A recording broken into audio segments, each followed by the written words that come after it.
বিসমিল্লাহির রহমানির রহিম। আসসালামু আলাইকুম। Welcome back to my channel Farzana cookbook. আজকে আমি আপনাদেরকে তৈরি করে দেখাবো কচুর শাক রেসিপি।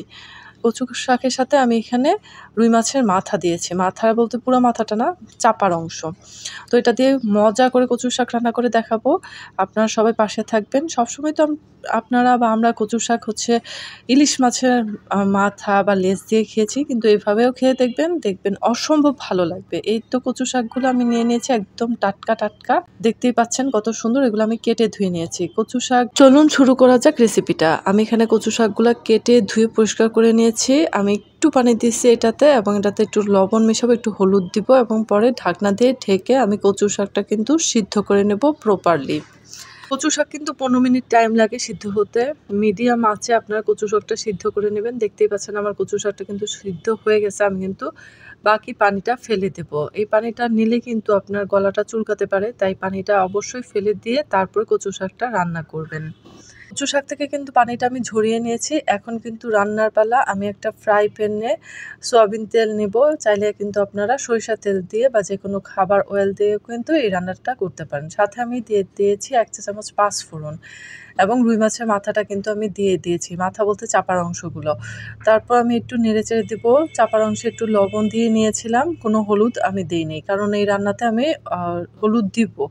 সেই কারণে এখন রুই মাছের চাপাতেও হলুদ দেওয়ার প্রয়োজন বোধ করিনি, কারণ অতিরিক্ত হলুদ হলে হবে কি, রান্নাটা ভালো লাগবে না বা খেতে টেস্ট হবে না। সেই কারণে আমি হলুদটা এখানে দেইনি, ইউজ করিনি। এখানে আমি 3টা বড় বড় রসুনের কোয়ার কুচি করে নিয়েছি, সাথে দিয়ে দেবো পেঁয়াজ কুচি। একটা বড় সাইজের পেঁয়াজ আমি কুচি করে নিয়েছি, এর থেকে বেশি কিন্তু কুচি লাগবে না। পেঁয়াজ কুচি এতটুকু হলেই এনাফ।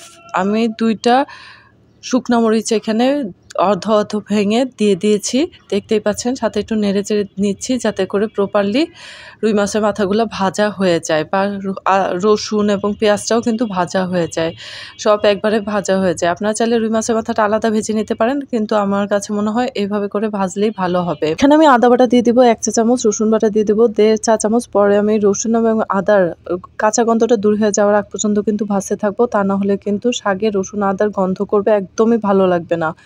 অবশ্যই আপনারা রসুন আদা দেওয়ার পরে যে কোনো রান্নার ক্ষেত্রে এটার কাঁচা গন্ধ দূর হয়ে যাওয়ার আগ পর্যন্ত ভাজতে থাকবেন। তারপর আমি হলুদের গুঁড়া দিয়ে দিব 1 চা চামচ, জিরা গুঁড়া 1/2 চা চামচ, এবং মরিচের গুঁড়া 1 চা চামচ। আপনারা চাইলে ঝালটা কম বেশি করে নিতে পারেন আপনাদের টেস্ট অনুসারে। মরিচের গুঁড়া চাইলে বাড়িয়ে বা কমিয়ে দিতে পারেন।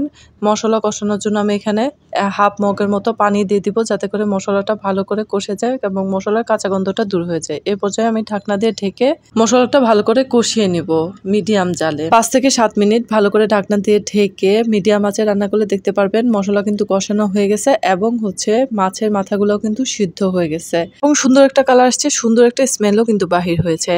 আপনারা যারা এখনো আমার ইউটিউব চ্যানেল সাবস্ক্রাইব করেন নাই বা নতুন চ্যানেলটা দেখছেন, প্লিজ সবাই আমার ইউটিউব চ্যানেলটা সাবস্ক্রাইব করবেন, লাইক কমেন্টস করে পাশে থাকবেন, বেল আইকনে প্রেস করে রাখবেন, যাতে করে নতুন নতুন রেসিপি আসার সাথে সাথে আপনাদের কাছে নোটিফিকেশন চলে যায়। এখন আমি কচু শাকগুলো দিয়ে দিব, ভালো করে মশলার সাথে মিশিয়ে নেব কচু শাকগুলো দিয়ে।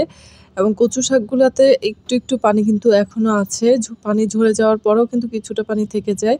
তো অল্প জালে, একদম অল্প জাল না, অল্প জাল থেকে একটু বেশি জাল দিয়ে কিন্তু এই কচু শাকের পানি নেড়ে চেড়ে কিন্তু শুকিয়ে নিতে হবে। তাহলেই দেখতে পারবেন কচু শাকটা একটা আসল থিকনেসে চলে আসবে, বা খেতেও কিন্তু মজা লাগবে। এখন কিন্তু আর কোনো এক্সট্রা পানি অ্যাড করবেন না, তাহলে কিন্তু কচু শাকের টেস্টটা একদমই নষ্ট হয়ে যাবে। অনেকে আবার এটা পানি দিয়ে জাল করেন, কিন্তু এটা কিন্তু পুরাই রং পদ্ধতি।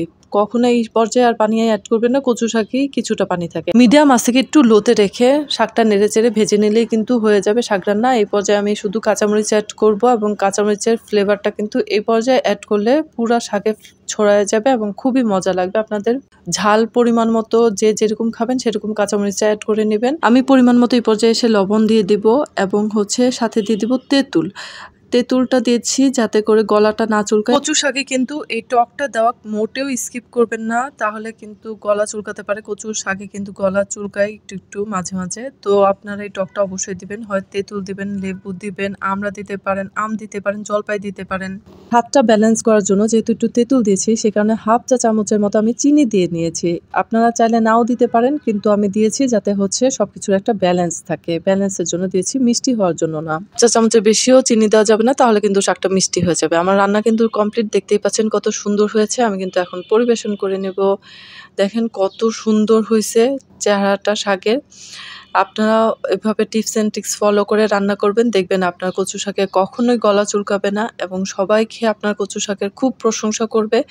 এবং রুই মাছের মাথা বা চাপা অংশ দিয়েও যে এত মজার কচু শাক তৈরি করা যায়, সেটা আমার রেসিপিটা ট্রাই করলেই বুঝতে পারবেন।